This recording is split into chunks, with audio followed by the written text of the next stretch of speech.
ज्योति जी, आपको, आपके दर्शकों को, सभी प्रवक्ता साथियों को नमस्कार। नमस्कार। देखिए, नायब सिंह सैनी साहब विगत 1 वर्ष से ज्यादा अपने पिछले कार्यकाल में और वर्तमान कार्यकाल में बतौर मुख्यमंत्री विफल रहे हैं और अपराधियों को उन्होंने पहले भी इस प्रकार की चेतावनी अपने पिछले कार्यकाल में दी थी और अब उनकी चेतावनी मात्र रस्म अदायगी है। जैसा कि आपने भी बताया और मुख्यमंत्री जी भी बता रहे थे कि पुलिस को पूरी छूट है। इसका अभिप्राय यह है कि इससे पहले पुलिस को छूट नहीं थी, कहीं ना कहीं राजनीतिक अवरोध उनकी ड्यूटी में था। इनका स्वयं का बयान इस बात का परिचय है। इसके अलावा ये जिस प्रकार से इनके बयान बेअसर रहे हैं, मैं कुछ एक उदाहरण आपको बता दूं। मैं उम्मीद करूंगा कि भारतीय जनता पार्टी के प्रवक्ता ध्यान से सारे विषय को समझेंगे, सोचेंगे, बीच में डिस्टर्ब नहीं करेंगे, नहीं तो आप बोल भी नहीं पाएंगे। फिर मैं पहले 2024 के कुछ मुख्य घटनाओं का विवरण आपको दे दूं। 21 जनवरी 2024 को माथुराम जलेबी गोहाना का प्रतिष्ठा मिठाई की दुकान है, उसमें 40 राउंड फायर करके 2 करोड़ की रंगदारी मांगी गई।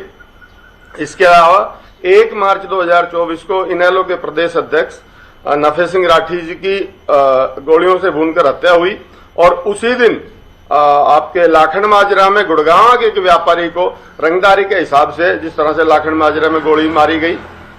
इसके बाद 10 मार्च 2024 को गोलियों से भून के हत्या हुई। फरवरी 2024 में पुलिस के हवलदार की हत्या हुई। हिसार में खनन माफिया द्वारा किसान को जिंदा जलाया गया और शराब के व्यापारियों से जो रंगदारी का निरंतर विषय चल रहा है। मेरे जिला गुड़गांव में कम से कम 5-6 ऐसी घटनाएं विगत में हो चुकी हैं जब रंगदारी मांगी गई, रंगदारी ली गई और पुलिस कंप्लेंट के बावजूद भी कोई खास उसमें कर नहीं पाई, आखिर उनको रंगदारी देनी पड़ी। इसके अलावा अब 2025 की बात कर लें। 5 जून को पानीपत में 14 वर्षीय नाबालिग के साथ हाथ दिखाने के बहाने बलात्कार किया गया। खनन माफिया की निरंतर गुंडागर्दी अतीत के 11 वर्षों में चल रही है, किसी से छुपी हुई नहीं है, हत्या तक भी हुई है। आपके चैनल्स ने, समाचार पत्रों में सारे विषय चले हैं। नशा बिक्री चरम पे, जो आपने प्रोमो में दिखाया, गुड़गांव में जिस प्रकार से आज नशे की खेप पकड़ी गई है और सिरसा और फतेहाबाद वाला जो क्षेत्र है वो पूरा का पूरा किस प्रकार से नशे का केंद्र बिंदु बना हुआ है।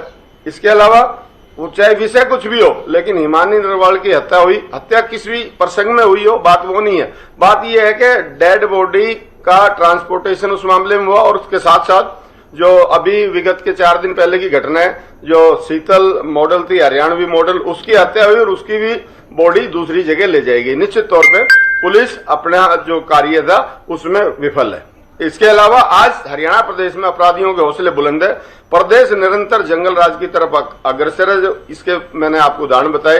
प्रदेश में हत्या, लूट, डकैती, बलात्कार और रंगदारी निसंदेह चरम सीमा पे है और मुख्यमंत्री जी का जिस प्रकार का मस्करापन है वो हम रोज रोज देखते हैं।